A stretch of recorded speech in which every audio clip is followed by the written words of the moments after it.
I'm alive and well. Will you be there holding my hand? I'll keep you by my side with my superhuman might, kryptonite.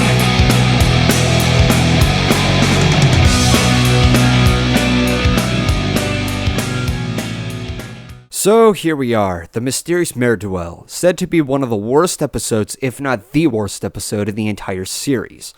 Many negative reviews were thrown in, and several people on Skype spoke to me, ranted about this episode back to back.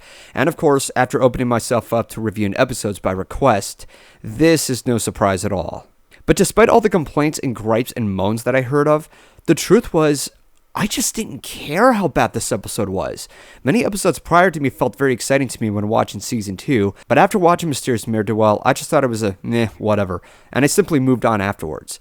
But I never expected how negatively receptive this episode has become. However, when looking back on the episode again, yeah, I can understand how cringeworthy it was. But again, several people have fussed me about this for a long time that the only thing I could do was just go along with it. Anyway, as this episode begins, Dash becomes the savior of a few occurring incidents throughout Ponyville. At first she's surprised by all the reception she gets, but then she becomes so bathed in her ego that she begins to forget what she stood for. Most of the time she goes through making speeches and catchphrases during her rescues, which eventually deteriorates her potential of saving lives. Then what arrives is a costumed vigilante who's later renowned as the mysterious Mare Do-Well, hence the title. And in an instant, Dash gets completely overshadowed and gets desperately competitive trying to reclaim her level of fame. And it fails in the process. Dash gets dumbfounded when trying to reclaim her fame, like mowing the grass, opening a jar for some pony, and eventually, what we see her do, it gets really fucking stupid. Not to mention the continuity issues of Ponyville's design, adding a cliff, and then there's a clubhouse of Rainbow Dash. Good lord, this episode is a fucking mess. How was it that I was unable to sense any of these problems? I don't have the faintest clue. So what is there that hasn't been said already? The moral at the end of the episode was self-contradicting given that the main six spoke behind Dash's back, making themselves incredibly ruthless. What this episode tries to aim for is the attitude of egotism. This was already betrayed and established much better in Sonic Rainboom. What made the moral of that episode work better was that while Dash had to overcome stage fright, Rarity's obsession with her butterfly wings got the best of her, and she forgot what was more important. Even more so, what happened with Rarity was a side plot to Dash's central conflict. In the Mysterious Mare Do-Well, this was the central moral of the story, and what made it fail so miserably was that everyone has made the same mistake Dash did. I don't understand. Why? Don't you want me to be a hero? Of course we want you to be a hero. But a real hero doesn't brag. You bragged about yourselves behind Dash's back earlier in the episode. What the fuck makes you guys any better?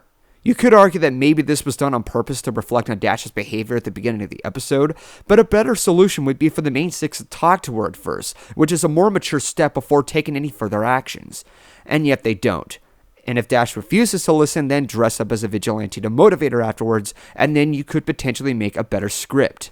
As a matter of fact, I've stated before that Meriwether Williams' writing style demolishes so much potential of what could make a better episode. One was Heartswarming Eve, where instead of a stage act, it could have been driven down the origins of Celestia and Luna during the foundation of Equestria, and thus expand the mythology. Another was with Dragon Quest, which could have explored the heritage of Spike, but instead, she hammered school lessons about bullies in her heads. In the Mysterious Mare Do-Well, what could have made this a more intriguing episode was instead of just having one vigilante, there could have been multiple vigilantes of the main six with authentic designs. Much like Luna Eclipse, this could have been a much more creative episode at this point given all the costumes that are designed. I can only guess that the Power Pony scene from the Season 4 animatics at Comic-Con is making up for that potential. Let it be said, it was just another dud in the line of successful releases, and this happens a lot more often than what most people think. Same thing can be said with Feeling Pinky Keen. I understand the hate, and I don't blame them. But again, I just didn't care. And alas, there's an episode of Season 2 that grinded my gears, if not more than what this episode did to me. Until then, I'll catch you all later.